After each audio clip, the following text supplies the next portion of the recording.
Pourquoi instaurer un cours d'hygiène en formation de base AMU? Premièrement, pour rappeler quelques principes de base importants à respecter lors de la prise en charge préhospitalière de patients. Les précautions d'hygiène vont permettre de se protéger soi et protéger le patient d'une éventuelle contamination, comme dans le cas de la gale, qui est très contagieuse. Cela va également aider à prévenir une contamination, comme dans le cas de la grippe. Ensuite, les principes d'hygiène générale vont permettre de protéger les personnes qui nous entourent, comme par exemple pour les poux. Connaître les principes de base en hygiène et les précautions générales et additionnelles assure un travail en toute sécurité. Finalement, cela permet de pouvoir réagir de manière adéquate en cas de contamination réelle ou potentielle.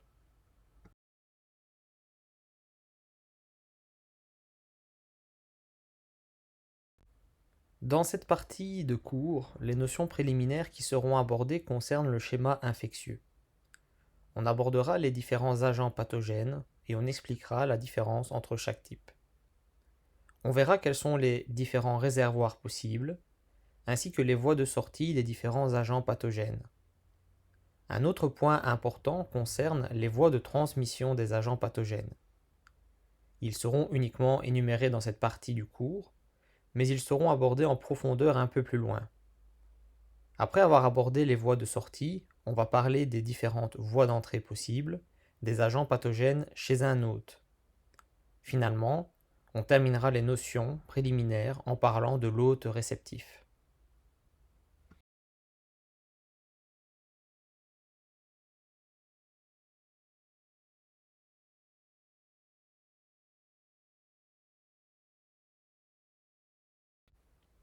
Entamons les notions préliminaires en abordant les grandes catégories d'agents pathogènes que l'on peut rencontrer.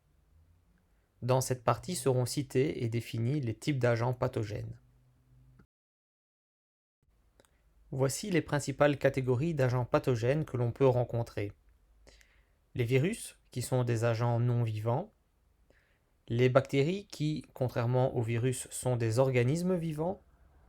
Les agents fongiques, on abordera les principaux qui sont les champignons et les candidats. Les parasites tels que les poux, la gale et les vers.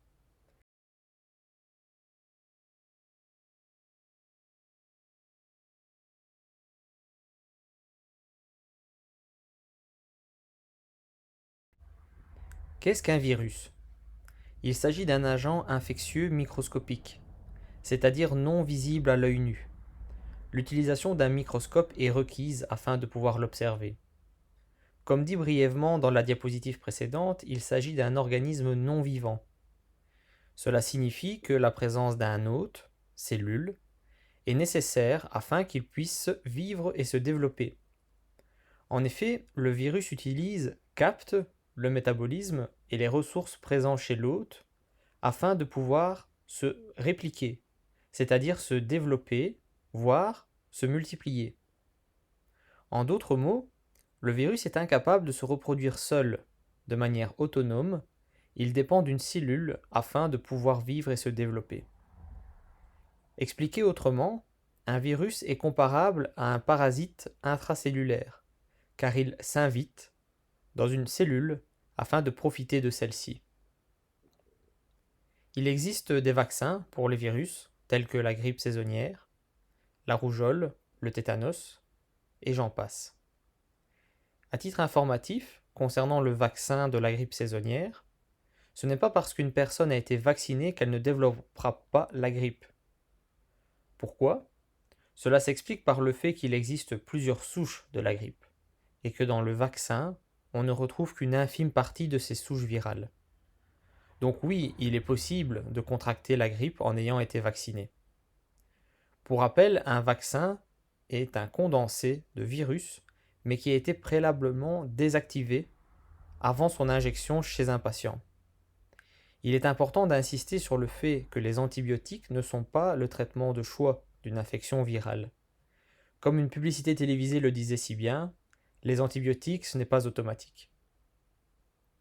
En effet, le fait de consommer des antibiotiques, si la situation ne le justifie pas, va engendrer une résistance aux antibiotiques. Et donc, le risque majeur de l'utilisation abusive des antibiotiques est une inefficacité de ceux-ci en cas de réelle nécessité.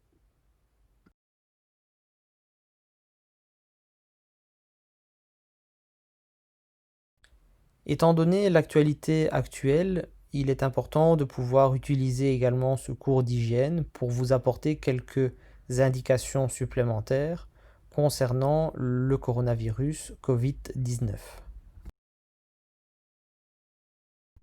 Le Covid-19 est un virus appartenant à la grande famille des coronavirus. Celui-ci peut provoquer diverses pathologies chez l'homme, allant du simple rhume à l'état grippal classique, et pouvant mener à des complications pulmonaires plus complexes, telles que le SDRA ou ARDS, qui est un syndrome de détresse respiratoire aiguë, nécessitant une prise en charge et une surveillance dans une unité de soins intensifs. L'image jointe est une image de scanner thoracique réalisée chez un patient chez qui on suspecte une contamination au Covid-19. Après la réalisation du scanner et en attendant les résultats du frottis de dépistage réalisé, les médecins peuvent déjà suspecter fortement une contamination au Covid-19 en fonction des résultats du scanner. Les lésions typiques provoquées par le Covid-19 sont des lésions pulmonaires de type verre dépoli. Qu'est-ce qu'une bactérie? Il s'agit d'un organisme microscopique qui, contrairement au virus, est vivant. On retrouve des bactéries dans tous les milieux, aquatiques, corps humain, surface inerte. Nous avons tous dans notre organisme des bonnes bactéries qui sont essentielles au bon fonctionnement de celui-ci.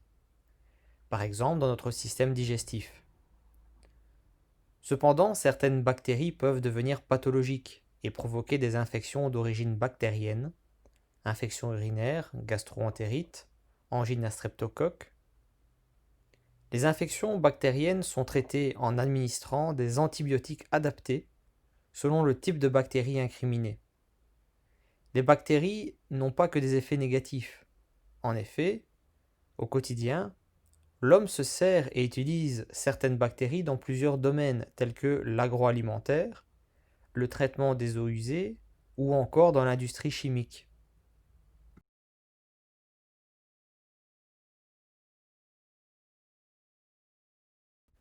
Il existe une multitude d'agents fongiques, mais nous n'aborderons dans ce cours que deux catégories que l'on rencontre le plus souvent.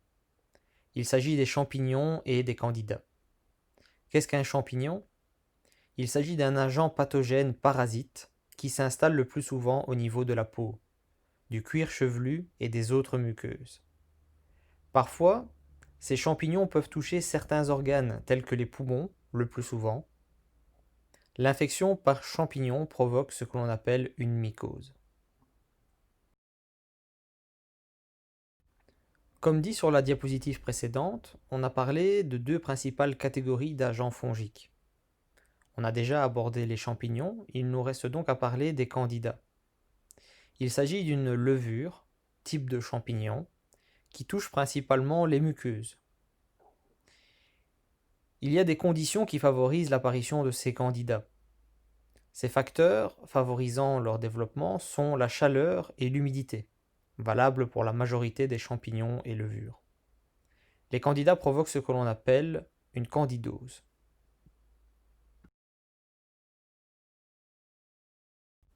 Sur les prochaines diapositives, on abordera les principaux types de parasites.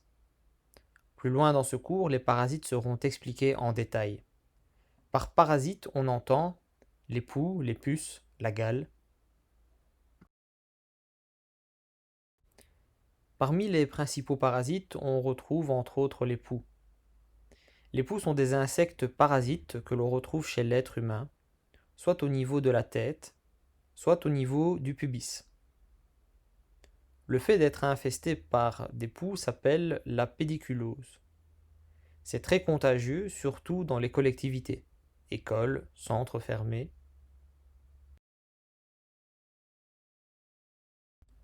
Autre parasite que l'on rencontre fréquemment, la gale.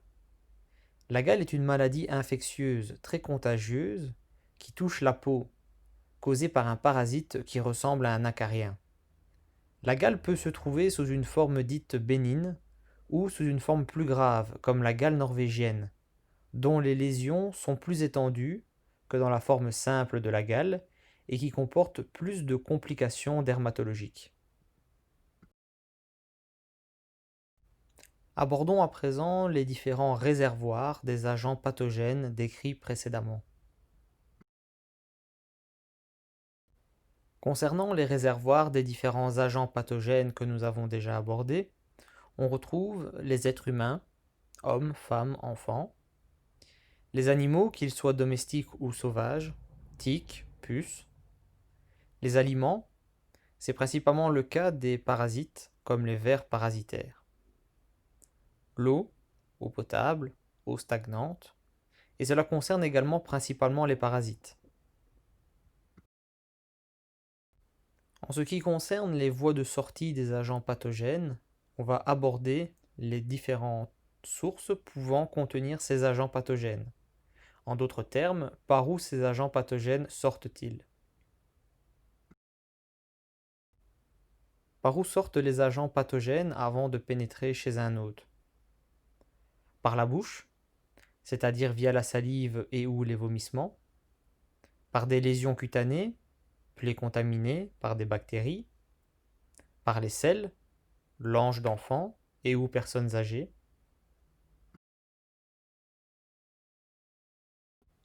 concernant les voies de transmission, il s'agit ici des différentes façons d'être contaminé par des agents pathogènes vus précédemment. Comment pouvons-nous être contaminés par un agent pathogène? Via les mains, on parle alors d'infection dite manuportée, via les surfaces et ou l'environnement du patient, on parle alors d'une transmission par contact indirect, via l'air inspiré, on parle alors d'une transmission aérienne ou d'une transmission gouttelette, selon le type d'agent pathogène incriminé, mais cela sera expliqué plus tard dans le cours. Via des plaies, des abcès, des liquides biologiques, on parle alors de transmission par contact direct.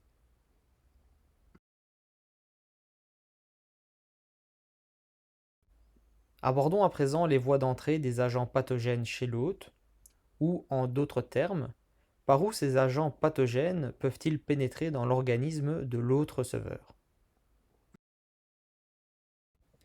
Les agents pathogènes peuvent rentrer dans l'organisme de l'hôte via différentes portes d'entrée qui sont les suivantes. La bouche, salive, les yeux ou d'autres muqueuses, projection de liquides biologiques contaminés, la peau via des lésions cutanées. Pour terminer cette première partie de cours concernant le schéma infectieux, on va à présent aborder le sujet de l'hôte réceptif ou receveur, c'est-à-dire en d'autres termes, qui sera la prochaine personne malade contaminée par les agents pathogènes que l'on a décrits précédemment. Pour commencer, on va définir ce qu'est un hôte. Il s'agit d'une personne potentiellement receveuse d'un agent pathogène.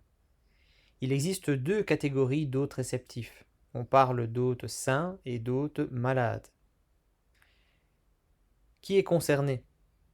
Quelle catégorie de personnes peut être concernée par une contamination par des agents pathogènes? Tout le monde est concerné, tant les enfants, quel que soit l'âge, que les adultes ou encore les personnes âgées. Bref, personne n'est à l'abri d'une potentielle contamination.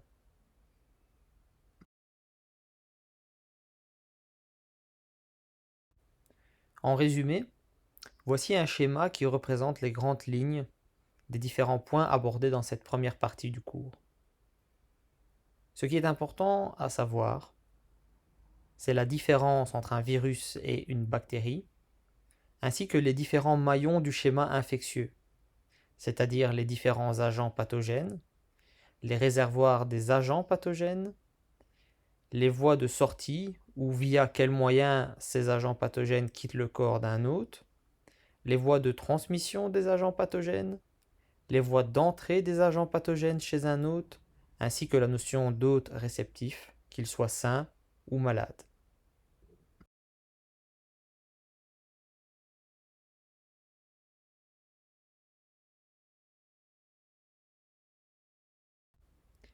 L'hygiène peut être définie de différentes façons. Elle peut être définie comme étant l'ensemble des principes et des pratiques individuelles ou collectives visant à la conservation de la santé et au fonctionnement normal de l'organisme. Il peut également être défini comme étant l'ensemble des soins apportés au corps pour le maintenir dans un état de propreté.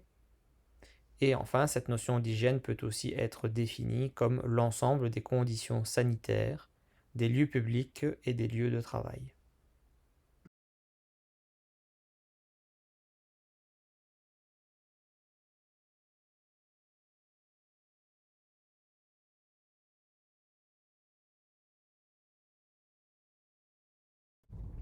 L'hygiène corporelle est essentielle avant toute prise de garde, soit prendre une douche ou un bain. Si on porte du parfum, il est préférable de choisir un parfum discret, car un parfum à l'odeur trop prononcée pourrait incommoder le ou les patients et même parfois ses propres collègues. Les cheveux doivent être propres, courts ou attachés. Pour les hommes qui portent la moustache ou la barbe, celle-ci doit être propre et soignée. Les ongles doivent être propres et courts. Pour les femmes, ils ne doivent pas être mis avec du vernis ni portés d'extension. Le port des bijoux est autorisé, mais ceux-ci doivent rester discrets. Idéalement, aucun bijou ne doit se trouver au niveau du poignet et des mains. Les piercings doivent être discrets. Si ce n'est pas le cas, ceux-ci doivent être camouflés. Les vêtements civils qui sont portés après l'hygiène corporelle et avant le changement de tenue en professionnel doivent être propres.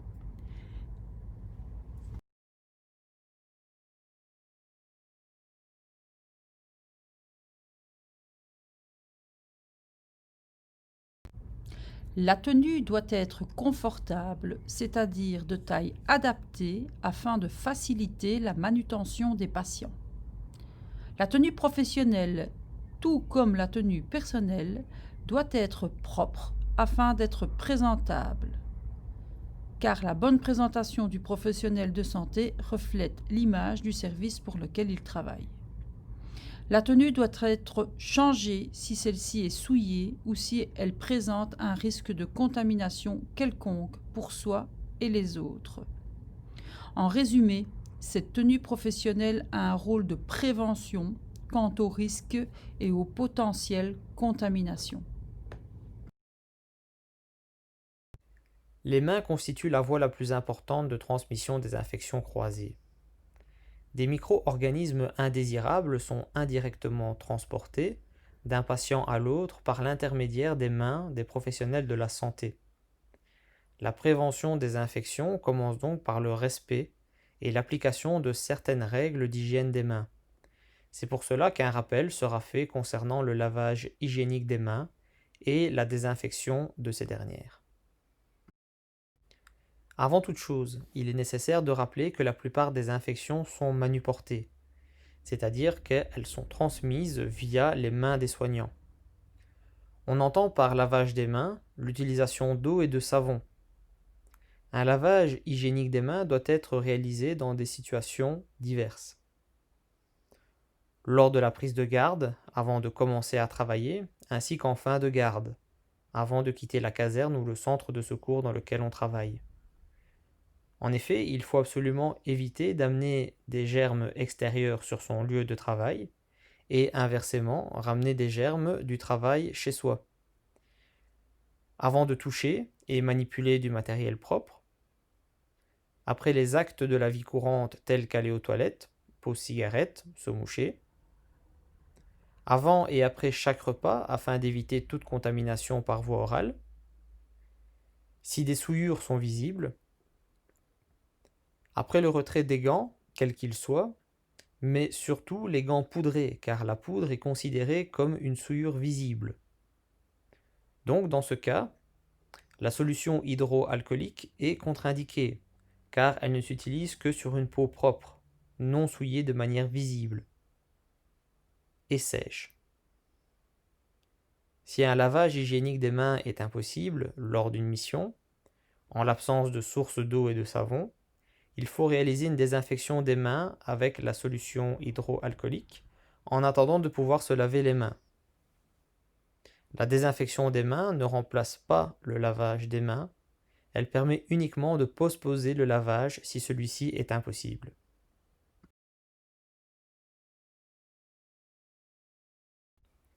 On entend par désinfection l'utilisation d'une solution hydroalcoolique.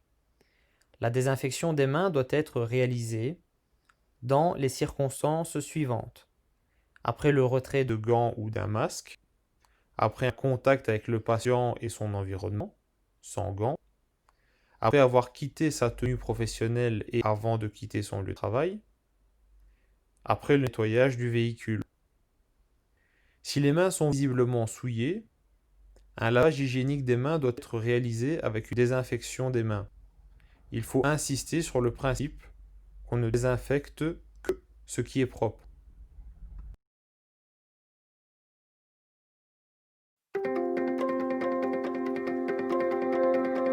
Comment bien vous frictionner les mains avec une solution hydroalcoolique? Sur des mains avec des ongles courts, sans vernis ni bijoux, versez 3 ml de solution hydroalcoolique dans le creux de la main. Frictionnez-vous la face interne des mains, puis la face externe. Insistez sur les espaces interdigitaux et le dos des doigts. Pensez à bien vous frictionner les pouces, la pulpe des doigts et les poignets. Si nécessaire, répétez la friction jusqu'au séchage complet du produit en un temps minimum de 30 secondes.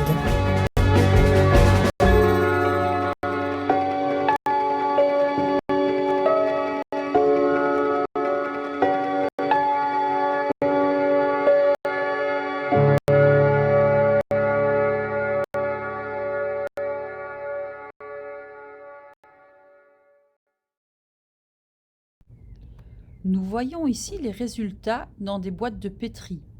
Ce sont des boîtes qui permettent la mise en culture d'agents infectieux. Les petits points blancs représentés dans les boîtes sont les germes qui sont résistants après l'hygiène des mains. Sur l'image 1, vous voyez la présence des germes après un lavage simple à l'eau et au savon. Sur l'image 2, vous voyez le reste des bactéries après le lavage avec un savon désinfectant. Et dans la troisième image, vous voyez le reste des bactéries présentes après une désinfection par friction au gel hydroalcoolique.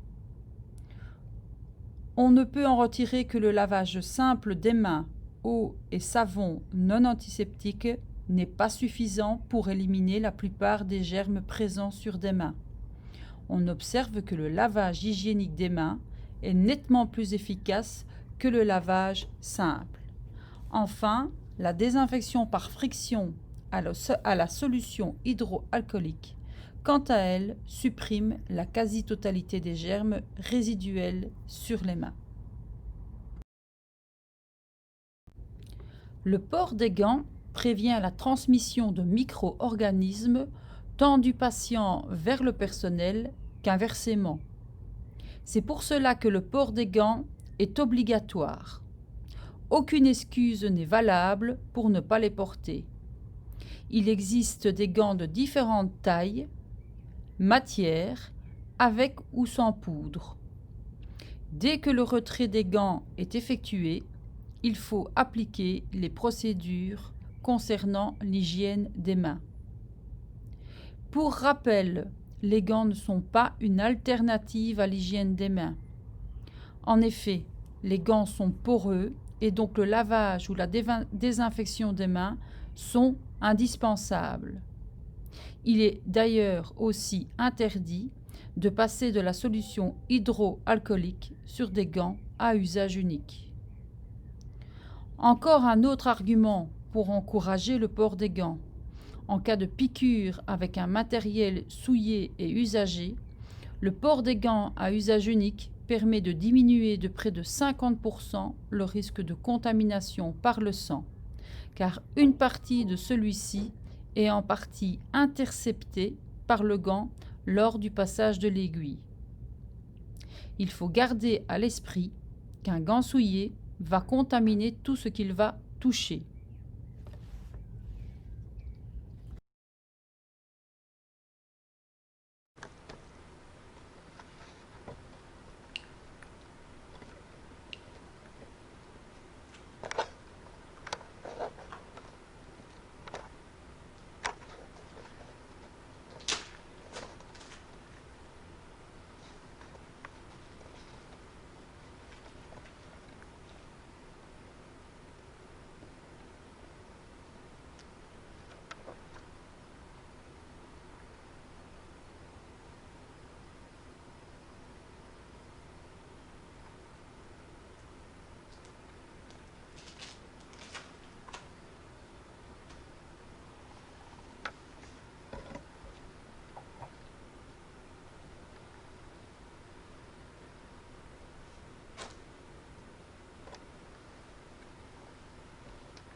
En termes de précautions additionnelles, on fait référence aux précautions qui sont prises vis-à-vis des patients. Ce sont des précautions particulières à prendre en plus des précautions générales. Selon les besoins, il pourrait s'avérer ainsi nécessaire d'ajouter à la tenue professionnelle les différents éléments suivants. Une surblouse ou une combinaison de protection à usage unique, des surchaussures, des lunettes de protection ou encore un masque. À ces précautions additionnelles, vous pouvez aussi ajouter le port d'un bonnet, soit un bonnet de type chirurgical, soit un bonnet de type Charlotte. Ce bonnet permettra d'envelopper l'ensemble de la chevelure afin d'éviter la contamination des cheveux du personnel. Avant de commencer, il faut rappeler que les masques sont à usage unique et qu'il faut les éliminer dans les poubelles jaunes à l'hôpital. Le masque est une protection respiratoire. En fonction du type de masque, il protège soit contre les micro-organismes, soit contre des projections de liquide biologique. Le masque doit être placé avant que le patient ne pénètre dans la cabine sanitaire. Pour qu'un masque soit efficace, il doit recouvrir à la fois le nez, la bouche et le menton. Et il faut adapter le masque à la morphologie de la personne afin que l'étanchéité du masque soit assurée. À partir du moment où le masque est mis en place sur le visage, il ne faut plus le toucher avec les mains afin d'éviter de contaminer celle-ci. Le masque est à changer soit après la durée d'utilisation recommandée par le fabricant, soit lorsqu'il est humide, souillé ou déchiré. Et bien évidemment, le masque doit être changé entre chaque patient pris en charge. Après le retrait du masque, il faut se désinfecter les mains à l'aide d'une solution hydroalcoolique. Il existe différents types de masques. Ceux-ci seront décrits dans la suite du cours.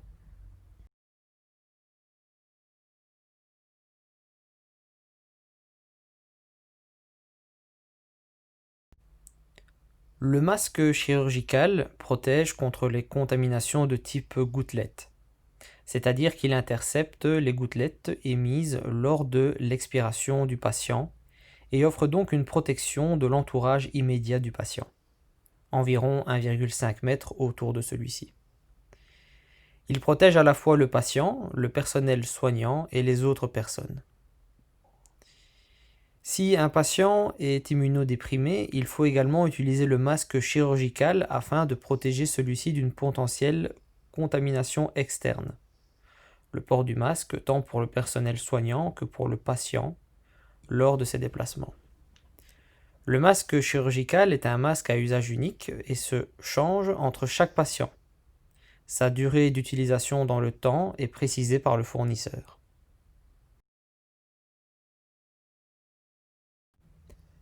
Le masque de protection FFP, dit de haute qualité, est beaucoup plus coûteux. Il se porte donc en cas de nécessité liée au risque lié à la pathologie du patient. Sa traduction signifie pièce faciale filtrante contre les particules, c'est-à-dire qu'il protège contre les contaminations aériennes. Ce type de masque peut être réutilisé, sauf s'il a été visiblement souillé ou endommagé, si la déformation de la bandelette nasale et la distension des élastiques ne permettent plus une bonne étanchéité au niveau du visage.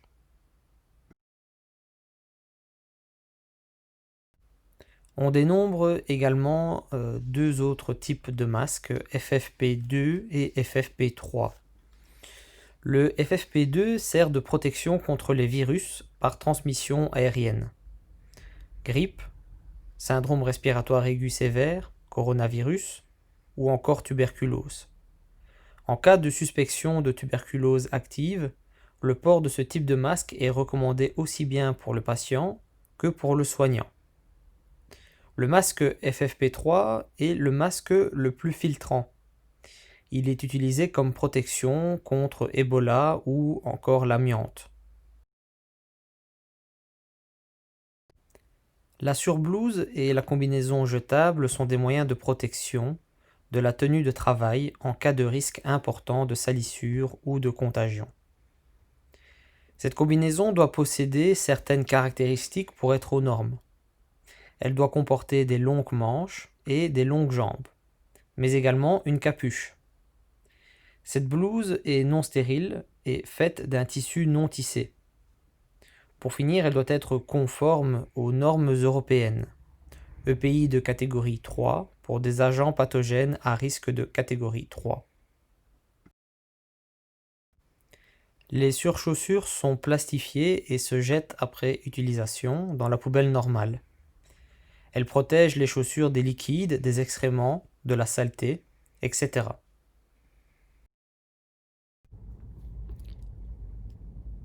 Les lunettes de protection protègent contre les projections de liquides biologiques. Elles protègent également contre les maladies transmissibles par voie aérienne, sanguine ou respiratoire.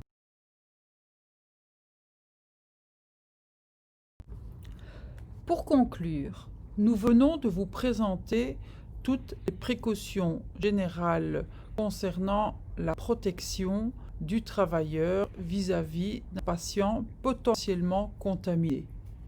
En cette période de Covid-19, des images valent bien mieux qu'un long discours.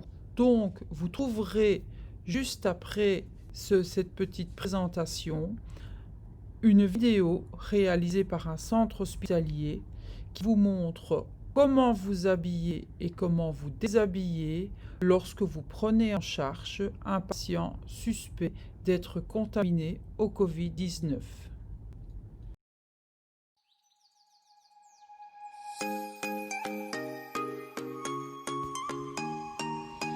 Il est primordial de maîtriser la bonne façon d'habillage avant de rentrer dans la chambre. À l'extérieur de la chambre, après un lavage à l'eau et du savon, application d'une solution hydroalcoolique. Mise en place d'une charlotte.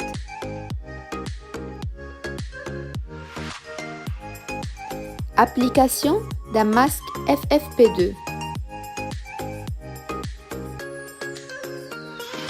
Attention au positionnement correct des élastiques. Réalisation d'un fit check. Sur blouse à manches longues.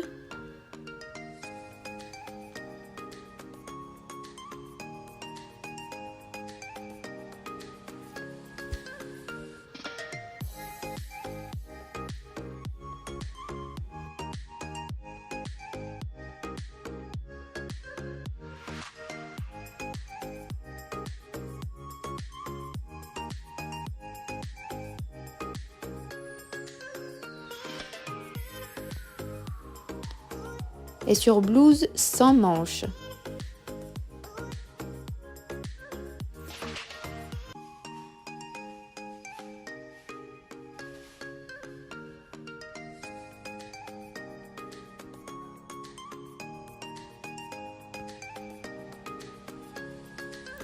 Port des gants non stériles.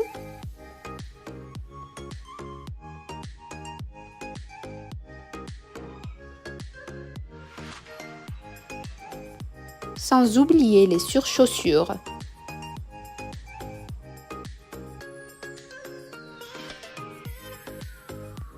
Lunettes pour protection oculaire.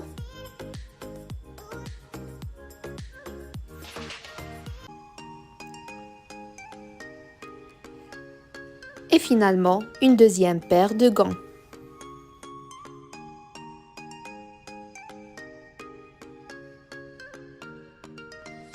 Entrez à la chambre en évitant au maximum de toucher les poignets à la main.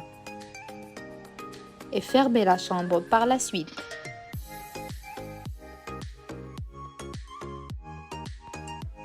Voyons maintenant la procédure de déshabillage. Dans la chambre, enlevez l'ensemble de la surblouse et les gants en une seule fois.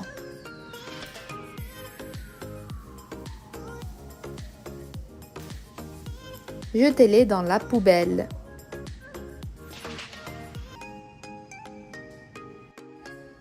Ensuite, à l'extérieur de la chambre, enlevez vos surchaussures et assurez-vous de toujours fermer la porte de la chambre. Enlevez vos gants de la bonne manière.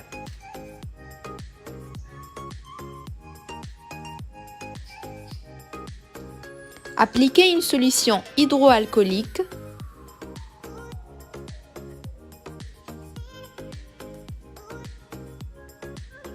Enlevez pour jeter ou recycler vos lunettes.